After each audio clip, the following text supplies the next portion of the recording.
आज का पहला पाठ प्रेरित चरित अध्याय 16 पद संख्या 1 से 10। आप समुद्र पार कर मकेदोनिया आइए और हमारी सहायता कीजिए। पौलुस देरबे और लिस्त्रा पहुंचा। वहां तिमोथी नामक एक शिष्य था जो ईसाई यहूदी माता तथा यूनानी पिता का पुत्र था। लिस्त्रा और इकोनिया के भाइयों में उसका अच्छा नाम था।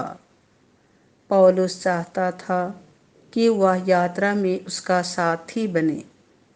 उस प्रदेश में रहने वाले यहूदियों के कारण उसने तिमोथी का खतना कराया, क्योंकि सब जानते थे कि उसका पिता यूनानी है।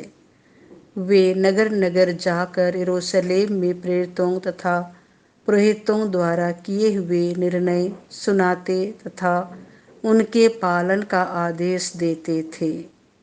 इस प्रकार कलीसियाओं का विश्वास दृढ़ होता जा रहा था और उनकी संख्या दिन दिन बढ़ रही थी।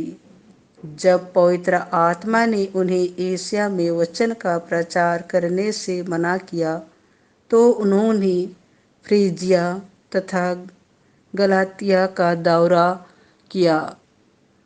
मिसिया के सीमांतों पर पहुंचकर वे बिथिनिया जाने की तैयारी कर रहे थे कि यीशु की आत्मा ने उन्हें अनुमति नहीं दी। इसीलिए वे मिसिया पार कर त्रोआस आए। वहां पौलुस ने रात को एक दिव्य दर्शन देखा। एक मकेदोनी उसके सामने खड़ा होकर यह निवेदन कर रहा था, आप समुद्र पार कर मकेदोनिया आइए और हमारी सहायता कीजिए। इस दर्शन के बाद हम यह समझकर तुरंत मकेदोनिया जाने का अवसर ढूंढने लगे कि ईश्वर ने वहां सुसमाचार का प्रचार करने के लिए हमें बुलाया है। यह प्रभु की वाणी है।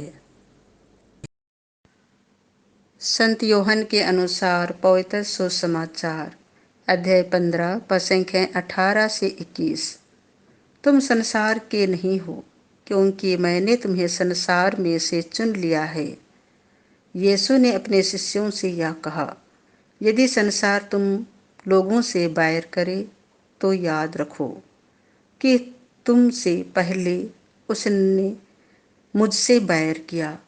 यदि तुम संसार के होते तो संसार तुम्हें अपना समझकर प्यार करता, परंतु तुम संसार के नहीं हो, क्योंकि मैंने तुम्हें संसार में से चुन लिया है। इसीलिए संसार तुमसे बैर करता है। मैंने तुमसे जो बात कही उसे याद रखो। सेवक अपने स्वामी से बड़ा नहीं होता। यदि उन्होंने मुझे सताया है तो वे तुम्हें भी सताएंगे। यदि उन्होंने मेरी शिक्षा का पालन किया है तो वे तुम्हारी शिक्षा का भी पालन करेंगे। वे यह सब मेरे नाम के कारण तुम लोगों के साथ करेंगे, क्योंकि जिसने मुझे भेजा है उसे वे नहीं जानते। यह प्रभु का सुसमाचार है।